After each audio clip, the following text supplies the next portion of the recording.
Mommy, si Daddy kailan wake up? Nakangusong tanong sa akin ni Marjun habang binabantayan namin si Joselito na natutulog dito sa hospital. Sabi ng doktor sa atin we need to wait for 48 hours. Ilang days po ang yun? 2 araw, Marjun. Ang tagal naman po. I want to see Daddy awake na. Mas gusto ko pag awake siya kesa natutulog with tubes on his body.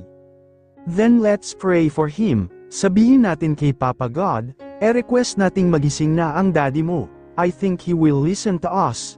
Ngumiti naman siya at agad na nag-pray pero natigil siya sa kalagitnaan ng prayer niya. Bakit ka tumigil anak? Mommy, di naman siguro magagalit si daddy pag makita niya ako paggising niya. Diba, nag-worry ang anak namin sa kanyang daddy at the same time, natatakot din ito. Lumaki kasi siya na madalas di pinapansin ni Joselito o kaya tinataboy nito kaya di ko rin naman masisisi ang bata. Hindi magagalit ang daddy mo sa'yo, pero kasi ayaw ni daddy na nakikita ako. Pasensya ka na anak, itong pamilyang ito ang napunta sa'yo. This is not the family that you deserve. Ang cute-cute mo kaya, so smile ka na para pag nagising si daddy matutuwa siya. Sabi ko sa kanya at saka ako ngumiti. Mom, I wish you and Dad no fight anymore, he asked me and I faked a smile. Hindi ko alam kung possible ba na mawala ang pag-ahi sa sistema ng pagsasama namin ni Joselito. Mommy don't know if that will happen but we will try. I responded at kinuha ko ang bag ng bata. It's almost 8 at kailangan niyang bumalik kila Mommy. The government in hospital is stressful para sa isang 3-year-old na bata. Binuhat ko na si Marjun at hinatid siya sa bahay namin, ipapaalaga ko muna siya ulit kay Mom and Dad.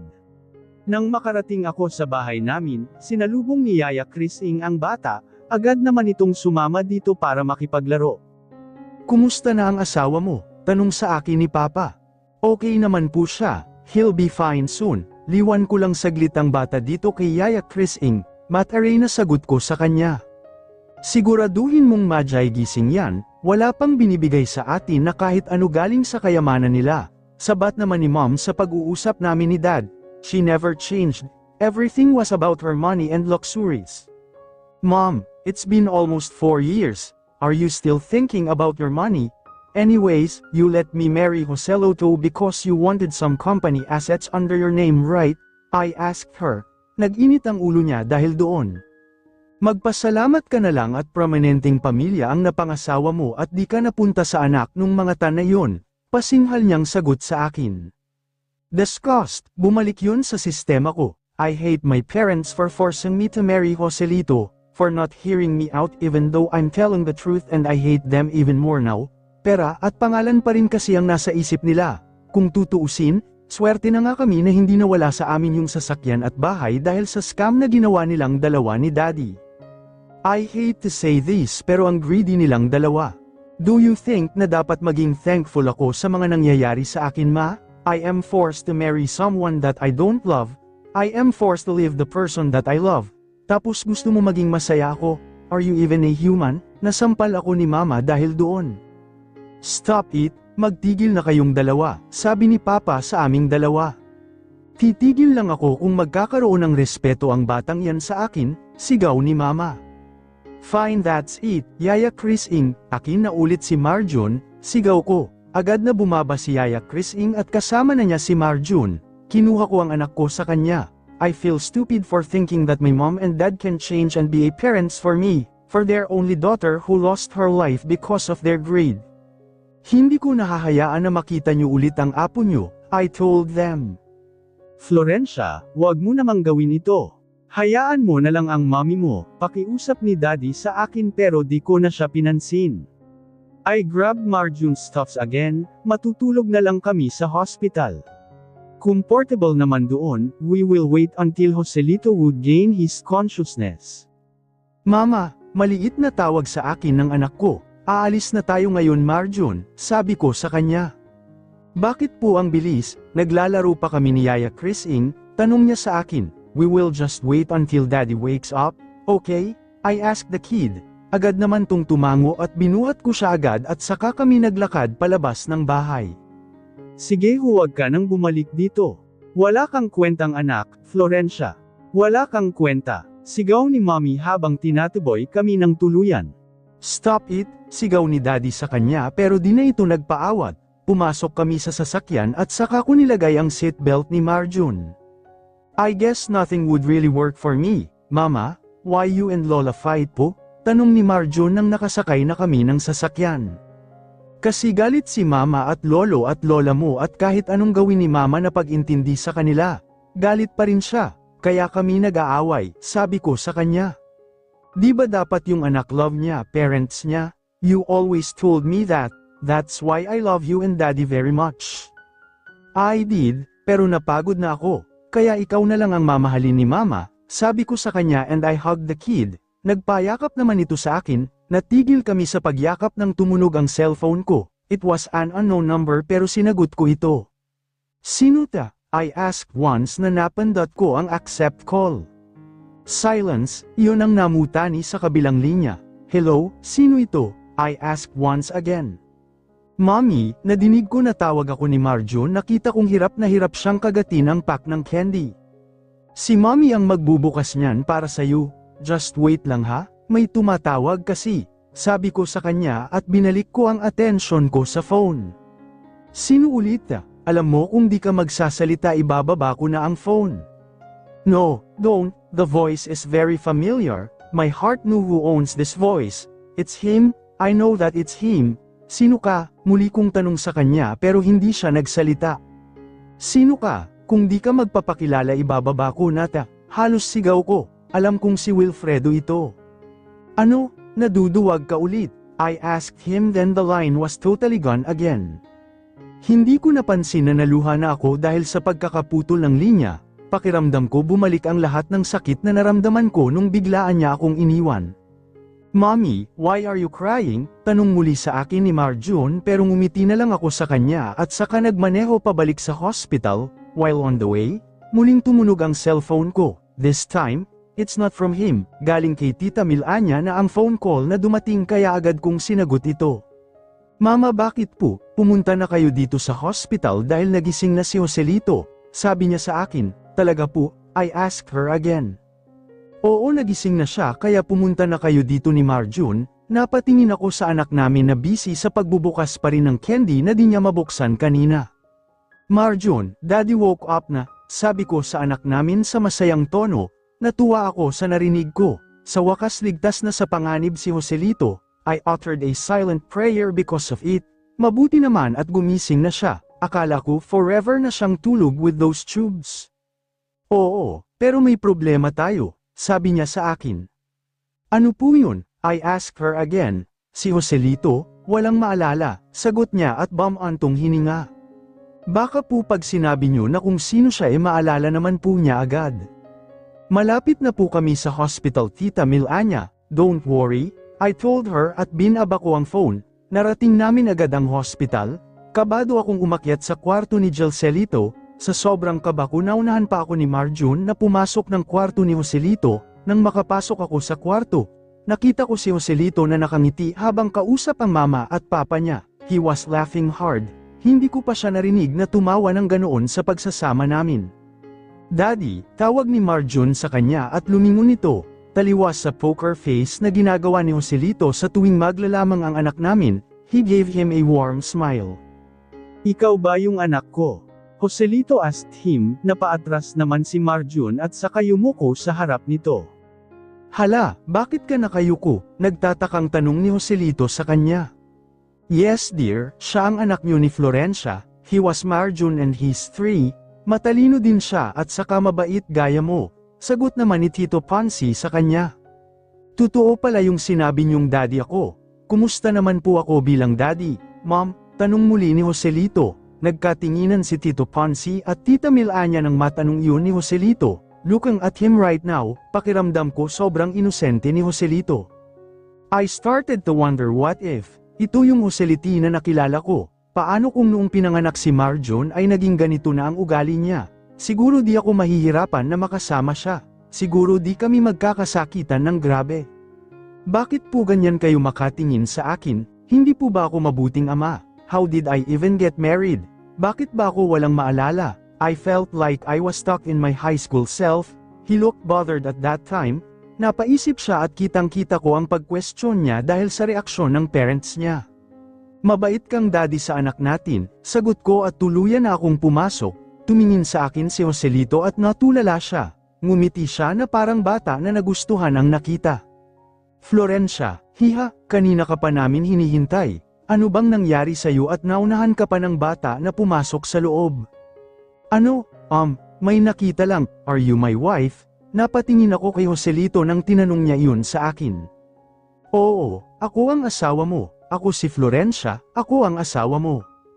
Kasing ganda mo pala yung name mo, sagot niya sa akin, namula naman ako nang dahil doon, napuri lang ang pangalan ko para na akong batang nag-blush. Nilapitan ko agad si Marjun na nakatanaw pa rin sa daddy niya mula sa kalayuan. Marjun, yakapin mo na si daddy kasi nagising na siya, sabi ko sa bata. Tumingin pa ito na parang nag-aalangan sa akin pero binigyan ko siya ng ngiti na nagsasabing pwede. Para kasing mas approachable na ngayon si Joselito dahil sa sitwasyon niya. He doesn't remember everything was about being a terrible person. Sana ganito na lang siya ka-peaceful lagi, para tuluyan ng magkakaroon ng masayang pamilya ang anak ko. Hindi magiging mahirap sa akin na maging asawa sa lalaking ito kapag ganito lang siya, kahit alam kong mahirap dahil sa naalala ko pa rin gabi-gabi ang ginawa niya sa akin, at saka napapaganipan like a repetitive nightmare. Natatakot ka ba sa akin?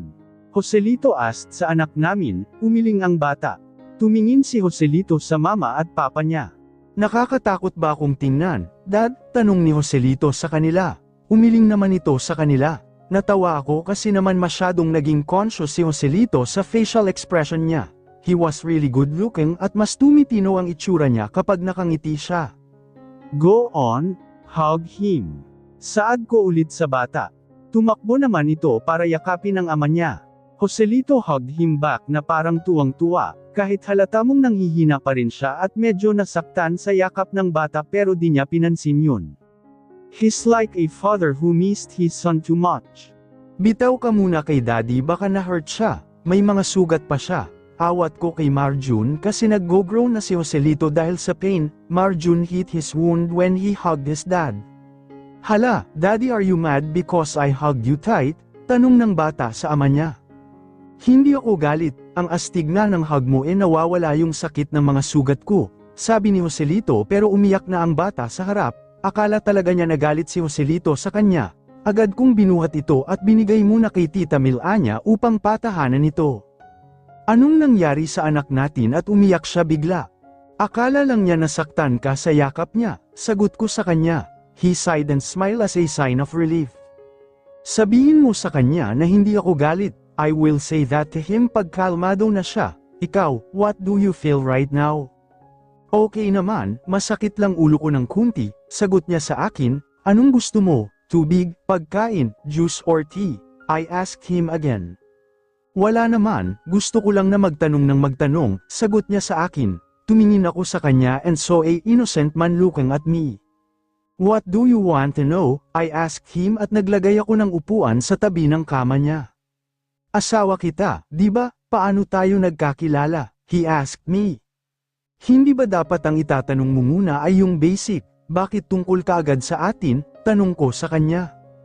Curious lang ako, kasi sabi ni Mom, happy family daw tayo, masaya sa kagustong-gusto ko daw yung family ko kaya natuwa ako nang makita ko si Marjun pero parang takot naman sa akin, he told me. Happy, gustong-gusto? I asked him. Oo, ganun ba tayo? He asked me again, ngiti lang ang sinagot ko sa kanya. That's the family that I dreamed about na inakala kong hindi ako magkakaroon, but I guess pwede na siyang maging possible ngayon, I told him. Joselito was required to stay in the hospital for 2 more weeks for his wounds to heal, at para na rin sa kanyang observation, wala naman siyang ibang naging injury at mabuti hindi naging malala ang epekto sa kanya nung aksidente. Napilay ang paa at kamay niya pero gagaling naman daw yun, need lang niya eye therapy para tuluyan daw gumaling at umayos ang kanyang sitwasyon. Joselito was well at madali niyang nakasundo ang anak namin, nagbonding sila ng sobra at nakita ko na sobrang saya ng aking anak dahil doon, nung tuluyan kong na-absorb na di ako naalala ni Joselito, pumasok sa isip ko na iwanan siya. Tell him that our relationship is a crap and that he doesn't like me anymore tapos inid na maghiwalay kami. Pero nung nakita ko ang ngiti ng anak ko while playing with his dad, nung nakita ko kung paano siya i-handle ni Joselito, I changed my mind. Ito naman kasi ang gusto ko, yun ay bigyan ng masayang pamilya ang anak ko, a perfect family na baka ngayon pwede nang mag-exist. Florencia, sumali ka, naglalaro kami nung palaka tapos huhuliin niya yung langaw dito sa tab, aya ni Joselito sa akin.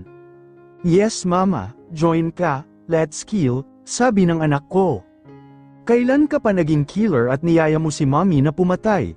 Ha, tanong ko sa bata at lumapit ako sa kanila and we started playing. Mom, you're not killing the flies well, gayahin mo kami ni daddy, sigaw ng anak ko at patuloy sila sa pagtusok ng mga flies. Ganito, tusukin mo, sigaw ni Joselito at saka kami nagtawanan, pero nabigla na lang ako nang mahawakan niya ang kamay ko. Ah, sigaw ko at biglaan akong napatayo. Mommy, why? Tanong ni Marjon sa akin. Wala lang, sagot ko sa kanya. Bakit Florencia, may nagawa ba akong mali? Nabigla ka ba? Tanong ni Joselito sa akin. Wala lang, nagulat lang ako. Huwag mo na lang akong hahawakan bigla. Sabi ko sa kanya at saka ako bamantong hininga at ngumiti para mawala ang kaba na gumuhit sa mukha ni Joselito. Tara na, laro na ulit tayo, aya ko sa kanila. Are you sure that you're okay? Sorry kung nadiin yung hawak o ano paman, hindi ko sinasadyang masaktan ka, sabi niya sa akin. It's the first time that he apologized to me. Masarap pakinggan that someone really apologized in front of me. I'm okay, Joselito, don't worry about me. Sagot ko sa kanya at ngumiti ulit ako. Dahan-dahan lang sa paglalakad, ha? Paalala ko kay Joselito habang inaalalayan ko siya pababa ng van. Inuwi na kasi namin siya galing sa hospital para sa bahay na lang siya tuluyang magpagaling. Kailangan pa rin namin siyang i-wheelchair dahil sa payle ng paa niya. Sa bahay na lang daw siya magsasagawa ng therapy para rin sa comfort niya. Okay lang ako, Florencia. Huwag mo na akong masyadong alalayan, kaya ko naman, aniya at nagmagaling pa siya sa pagbaba, muntikan tuloy siyang matamba dahil sa pagmamagaling niya. Sabi ko dahan-dahan, di ba, pasensya na, baka kasi nahihirapan ka na dahil mabigat ako masyado para alalayan mo. Joselito never asked me kung okay lang ba ako, kung gusto ko or kung nahihirapan ako, laging makasarili at walang pakialam si Joselito, but this time, he was worried and he is genuine. Hindi naman ako nahihirapan, pasensya ka na ha, mukhang matatagalan pa bago ulit ako makakalakad ng maayos. Ay nalalayan ko na siya papasok ng bahay habang si Marjon naman ay patakbo-takbo na naglalaro ng toy plane niya. He was waiting for his dad to come inside and play with him. Daddy, pwede po ba play tayo? Oo ba, pwede tayong maglaro, sagot naman ni Joselito dito. Hindi niya tinatanggihan ang anak namin sa bawat hiling nito. Marjon, let your daddy rest muna. Kailangan niyang magpahinga kasi di pa magaling ang wounds at injuries niya. Nagnguso ang bata at malungkot tuloy na pumasok ng bahay. Hala, nalungkot tuloy siya. Di naman ako pagod kaya pwedeng makipaglaro muna ako sa anak natin. Kailangan mo nang magpahinga dahil sa haba ng naging biyahe natin. Masyado kang nag-aalala sa akin, Florencia. Lahat naman ng tao mag-aalala sa sitwasyon mo. Sagot ko sa kanya at dinala ko siya sa kwarto namin. Nilapag ko ang mga gamit namin sa lamesa at siya naman pinagmasdan ang buong kwarto. Umupo ka muna dito, inalis ko ang sapatos na suot niya at saka ko inangat ang paa niya sa kama para maging comfortable ito. Tumingin ako sa kanya at nakita kong nakangiti siya sa akin habang inaasikaso ko siya. Bakit ka ba nakangiti? May nakakatawa ba? I asked him. Ang swerte ko pala sa naging asawa ko kasi masyado kang maalaga. Pinakasalan siguro kita kasi alam kong ganyan ka no?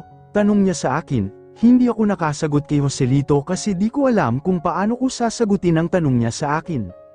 Madali siguro akong nahulog sa'yo dahil napakabait at maalaga mo. Gusto na kitang maalala ng tuluyan para malaman ko naman kung paano ka aalagaan, dagdag pa niya sa akin. Nagpeke na lang ako ng ngiti sa harap niya. Hindi mo naman ako kailangang alagaan, Joselito. Asawa kita kaya dapat aalagaan kita. Gusto ko nang gumaling para maalagan din kita. Iaangat ko rin ang paa mo sa kama para maging comfortable ka o kaya babuhitin kita paakyat sa hagdanan para di ka mapagod. Ikaw talaga, Joselito, saad ko sa kanya. He changed a lot when he lost his memories. He became ideal, Sa sobrang naging ideal siya natatakot na akong bumalik sa reality. Natahimik kami saglit at pinagpatuloy ko ang lang ginagawa ko. Binihisan ko siya ng t-shirt dahil sa napawisan na siya. Florencia, paano ba tayo nagkakilalang dalawa? Tanong sa akin ni Joselito. Tayo, tanong ko sa kanya. Tumango siya sa akin na para bang bata. Bakit mo naman natanong yan? I asked him. Wala akong maisagot kay Joselito ng mga oras na yun. Hindi ko naman pwedeng sabihin na minsan noon, ako yung babaeng binente ng mommy at daddy ko para paligayahin ng daddy niya. Ang naging dahilan kung bakit halos masira ang pamilya, ang dahilan kung bakit siya galit na galit sa akin. Florencia, paano nga? Tanong niya muli sa akin. Hindi naman special, huwag mo nang alamin, gusto ko pa rin malaman baka sakaling maalala kita ng tuluyan. Sagot naman niya sa akin, nag-isip ako ng maipapalusot sa kanya. Ayokong sagutin ang kanyang mga tanong. Ayokong maalala pa niya ang galit na nararamdaman niya sa akin, natatakot kasi ako na baka bigla siyang tumapang kay Marjun. Masaya namang yung bata, natatakot ulit ako na muling saktan niya o pahirapan pa. Natatakot ako, gusto ko magsimula ng bagong buhay kasama si Joselito, total kinalimutan naman ako ni Wilfredo at lumalaki na ang anak namin, wala na akong dahilan para kapitan pa yung nakaraan namin na halos perpekto, kasi impossible naman ang fairy tale na story. Ako lang ata ang umasa doon, ako lang ata ang umasa na pwedeng maging palasyo ang bahay kubo, pwedeng maging perpekto ang isang pagmamahalan na nabuo dahil lang sa wala akong makapitan. Tama si Wilfredo, sinisira ko lang ang buhay niya ng mga oras na yon. Florencia, bakit naluluha ka? Tanong ni Joselito sa akin at pinunasan niya ang aking mga mata. Nag-hysterical siya dahil sa luha na tumulo sa aking mga mata, madali niyang pinunasan yun gamit ang kamay niya. Huwag ka nang umiyak, ayokong nakikitang umiiyak ka, nasasaktan ako kapag nalulungkot ka, may nagawa ba akong mali? Ha? Sa tingin ko baka madalas kitang saktan dati, pwede bang maging honest ka sa akin at sabihin kung ano ba talaga ako dati? Tanong niya sa akin. Nakakatakot na baka bumalik ka sa dati kapag nalaman mo ang totoo. Marjun is happy and I can't afford to lose it. Wala lang, naalala ko lang nung unang beses tayong magkita. Hindi ako umiiyak dahil sa nalulungkot ako, pasinungaling ko sa kanya. Bakit ka ba kasi biglang naiiyak?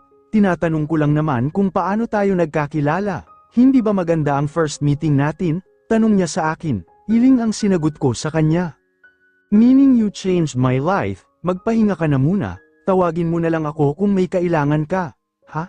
Sabi ko kay Joselito at saka ako lumabas ng kwarto para bumantong hininga at saka ako bumaba para naman puntahan sana si Marjun. Nakita ko si Tito Ponzi at Tita Milanya na nag-uusap pagbaba. Florencia, kamusta na si Joselito? Tanong ni Tito Ponzi sa akin. Tito, papa na nga lang, di ba? 3 taon ka na sa bahay natin pero hindi ka na nasanay sa gusto naming tawag mo sa amin ng mama mo. Sagot niya sa akin, ipinikit ko ang mata ko at nag-facepalm. Sorry po, mama at papa, di lang kasi ako nasanay since di naman kami naging mag-asawa talaga ni Joselito.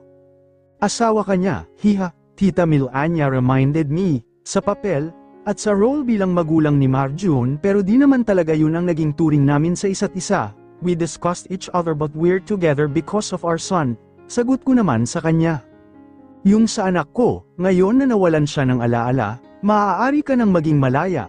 Pwede mo na siyang bitawan ngayon, alam kong nahihirapan ka na sa pagsasama niyo ni Joselito, question ni Tito sa akin.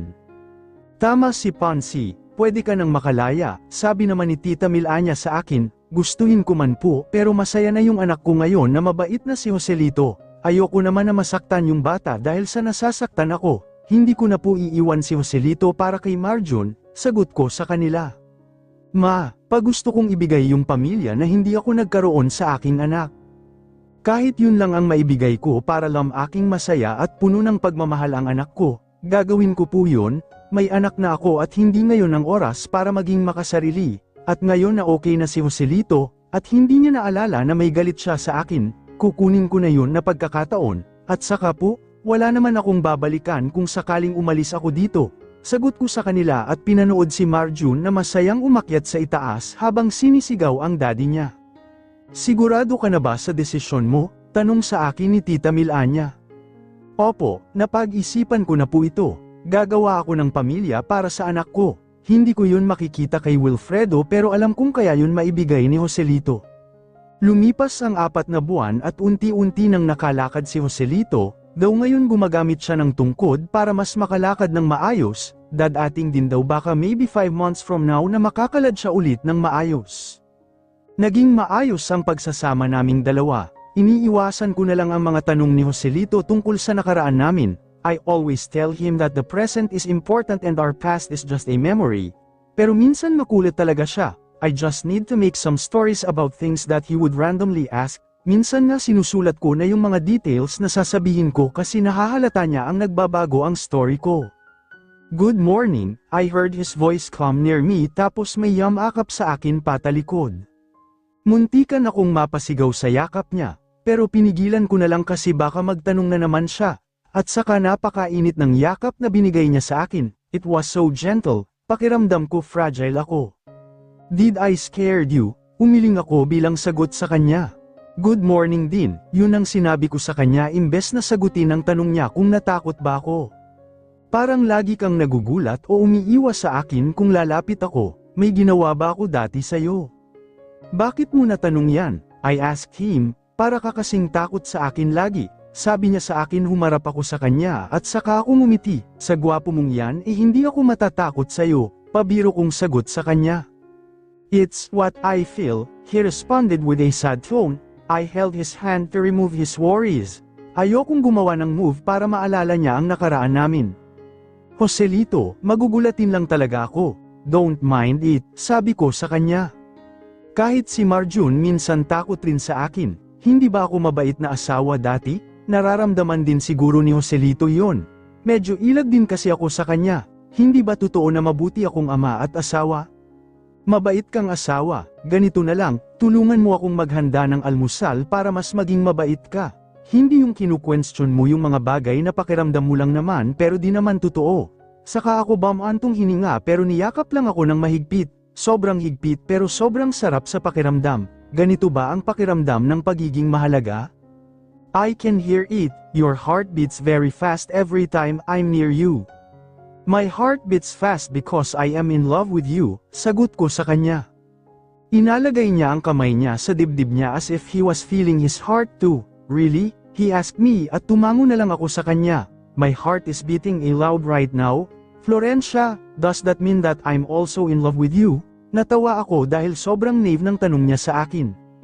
Maybe it is, I responded. After our breakfast, namasyal kaming tatlo sa labas para makapaglakad si Joselito at gumaling na rin tuluyan ang kanyang paa. Binubuhat pa niya si Marjun, kahit pinipigilan ko siya ayaw niya. Nag-enjoy daw kasi yung bata. Daddy, ay pa-fly mo ako yung parang Superman, request ni Marjun kay Joselito habang naglalaro silang dalawa. Sige, dali fly, sabi ni Joselito at binuhat niya ito ala Superman. Tama na nga yan, baka mapagod na ang daddy mo. Pero si daddy naman po hindi pa tired, sagot naman ni Marjun. Oo nga Florencia, hindi pa naman ako pagod kaya pwede pa kaming maglaro. Gusto mo buhatin din kita? Kunyari ako si Superman tapos ikaw si Luis. Masayang tanong niya sa akin, ang dami mo talagang kalokohan Joselito. Sorry pero ayoko ng laro niyo dahil pambata lang yan. Sagot ko sa kanya at tumanggi ako pero binabalang niya si Marjun at ako naman ang binuhat niya na parang isang bride. Pakiramdam ko huminto ang oras ko nang magkatinginan kami ni Joselito. Are you ready to fly with me? Doon na ako nagising sa pagtitig ko sa kanya. Ano bang ginagawa ko? Ano bang ginagawa mo? Tanong ko sa kanya. Nagiging Superman mo, sabi niya sa akin. At saka siya tumakbo pero di niya napanindigan kaya naglakad na lang siya. Ang saya pala pag ganito tayo. Sana lagi tayong ganito nila Marjun ah. Sana nga Joselito, sana nga maging ganito na lang tayo habang buhay. Daddy, natutulog na si Mommy, ikaw na lang hatid sa akin sa room ko. Florencia is too tired, ang dami kasi naming pinuntahan ngayong araw, akala ko kasi babalik ang memories ko if I do it. Ang hirap naman kasi nang wala kang naalala, pakiramdam ko ibang tao ako para naman kasing may nililihim sila tungkol sa akin. Sige ihahatid na kita, just be careful while walking, baka gumising si Mommy, sagot ko sa kanya at lumabas na kami ng kwarto. Nang makahiga na si Marjun, he held my hand as if he doesn't want me to go away from him. Bakit anak? I asked him. Daddy, hindi mo ba ulit sasaktan at papaiyakin si mommy? He asked me. Siyempre, hindi ko gagawin yun. Ganyan ba ang daddy dati? I asked him at tumabi ako sa anak ko. Lagi mo pong pinapaiyak si mommy. Before, she will cry all day po kasi nasasaktan siya. Sabi niya muli sa akin. I felt a guilt inside my heart. Pakiramdam ko totoo ang sinasabi ng anak ko sa akin. Sinasaktan ko ba talaga si Florencia dati? Am I horrible? Hindi ko na uulitin yon, sabi ko naman sa kanya. Can you promise it to me, Daddy? Can you promise me that we'll be happy forever? Tanong niya sa akin at tumango sa kanya. Yun ang gusto kong gawin. Gusto kong maging masaya kasama si Florencia habang buhay. I promise, Marjun, we will be happy forever. I'm going to sleep happy because of your promise, Daddy. Aniya bago siya tuluyang makatulog. Nang makatulog na ang anak namin, dahan-dahan akong bumalik sa kwarto namin ni Florencia.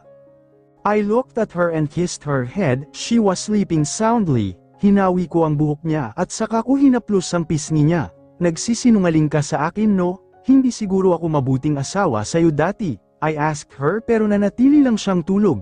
Lahat ay pupunta sa tiyan ngayon.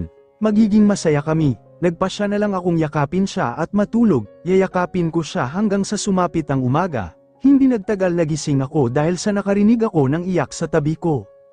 Tama na, sabi niya. Agad akong naalerto at tumingin sa tabi ko. Si Florencia yun, umiiyak siya habang tulog. Napatingin ako sa mukha niya at nakita ko ang takot na nakasulat doon, na naginip siya ng masama.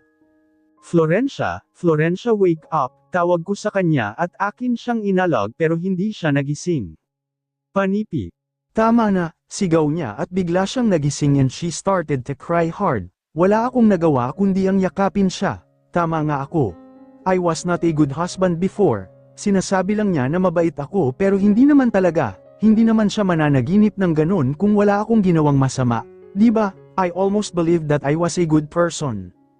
Ayoko na, she whispered. Takot na takot siya habang inuulit niya yun. Joselito, ayoko na. Tama na, sambit niya sa akin. She was fighting against my touch while crying. I hugged her tight para mapakalma siya. Huwag ka nang umiyak. Florencia, wala akong gagawing masama sa'yo. Pagpapatahan ko sa kanya.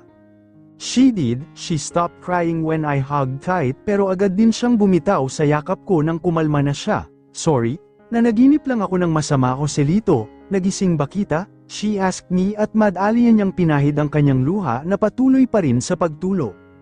Huwag ka nang magsinungaling sa akin, Florencia. Hindi ako mabuting asawa, di ba? I asked her. Makinig ka, huwag mo nang alalahanin yung nakaraan natin ha. Pakiusap, huwag na kasi baka magbago pa ulit itong masayang pagsasama natin, baka masaktan ulit si Marjun. Nakikiusap ako, Joselito. Huwag mo nang isipin yung mga bagay na dapat kinakalimutan mo na lang. Kahit para lang sa anak natin, pakiusap niya sa akin at muling tumulo ang luha niya. Florencia, pagkatao ko yung gusto mong kalimutan ko ng tuluyan, pakiramdam ko lahat ng tao sa bahay na ito ay nagsisinungaling sa akin, nararamdaman kong may mali sa akin, at gusto kong malaman kung ano yun, sagot ko naman sa kanya at saka siya tumalikod sa akin.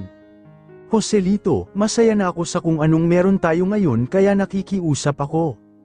Huwag ka nang bumalik sa nakaraan. Just stay where you are right now. Ayoko nang mawala ang Joselito na nasa harap ko ngayon kahit para lang sa anak natin. Pakiusap, ulit niya sa akin at saka siya muling umiyak at nagmakaawa, halos lumuhad pa siya sa harap ko. Pero pinigilan ko siya at saka ko siya niyakap ng mahigpit. Mahirap na di maalala ang buhay mo sa nakaraan. Pero mas masakit ang makita na umiiyak ang babaeng mahal mo. Kung sakaling sinasaktan ko man siya dati siguro napakawalang puso ko para saktan ng isang taong katulad ni Florencia, ipinapangako ko na hindi ko na siya papaiyakin pa, magiging ako ang pinakamabuting asawa para sa kanya. I won't let my past take away what he had right now.